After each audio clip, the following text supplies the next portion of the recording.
So Jamie, how much did you enjoy being out there today back at Anfield? Yeah, it was great. It was, full house. It was nice to put the boots on and the kit on again, and get those same feelings that you used to have as a player. They don't go. Obviously, you can't do the same movements or exactly what you want to do, but no, it's a great buzz. I think we all enjoy it. We all love seeing each other every 12 months. But that buzz of running out and getting playing, that was really nice. Now, you were with the players at the AXA Training Centre yesterday. I'm just wondering what you think of the new facility. Obviously, it's been open for a couple of years, but it might have been one of your first times up there, so I'm just wondering what your impressions were of it. It was my first time. I thought it was unbelievable. It was fantastic, and Liverpool deserves the best, and the players that we have now deserve the best, because for me they're one of the best teams in the world. So the facilities there, what's been done, credit to the owners and FSG, what they provide in terms of this main stand. I'm looking at what's obviously going on at the Anfield Road end as well, and the new training ground it must be as good as anything in European football.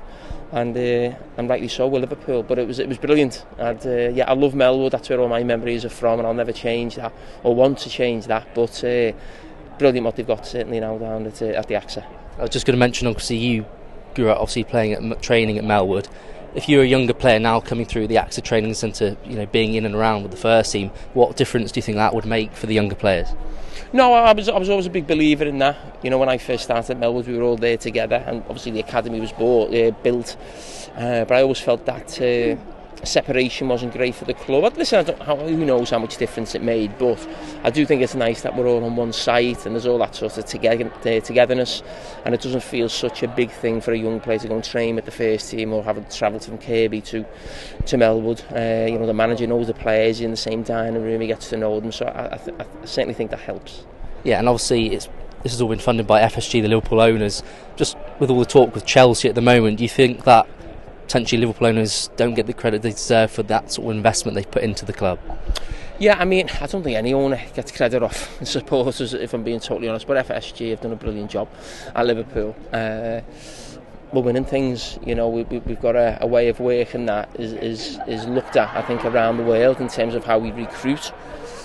I think we've got the best manager in the world. We've got one of the best training grounds. This stand here, Anfield, we managed to stay here. We didn't have to move stadium to get the attendance up. So it was the owners done a fantastic job. And just looking ahead for the first team, obviously got the FA Cup semi-final coming up. I'm just wondering what your opinion was on the decision for the game to be played at Wembley in the end and not to be moved. Yeah, I'd like it to have been moved for the same reasons as everybody else. And to be honest, not just for right now, but the situation with semi-finals shouldn't be at Wembley, but we know it's a money thing, it's a financial thing. There's something special actually about playing an FA Cup semi-final. I did that a couple of times. I played at Villa Park and we played at Old Trafford, and another one was at Wembley against Everton. So I sampled a few different ones, but even as a kid going to semi-finals, playing at a neutral ground against different opposition, it's different. There's something special about it. But I never thought for 1 minute that the semi-final would be moved from where I always knew it would be at Wembley, because the FA are just desperate to get money in. And just on that game, how do you see it playing out against City at Wembley? It'll be a tough game. City are a brilliant team, but it'll be a tough game for them as well. We're a brilliant team, so it can go either way, can't it? The small details decide the big games, and that game will be no different. We'll go there full of confidence, but I'm sure City will as well. And just lastly on the Champions League, Liverpool and City obviously both competing for that as well. I'm just wondering if you feel like Liverpool's heritage in the competition and City's lack of success could potentially play into Liverpool's hands again this time. Maybe.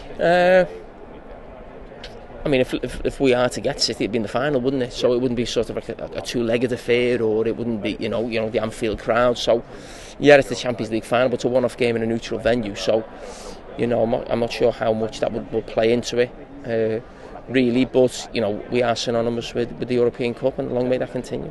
Do you think it would have been more beneficial to play City over two legs like we saw a few years ago when Liverpool obviously knocked City out of the Champions League? Would you have rather that scenario than maybe facing them in the final?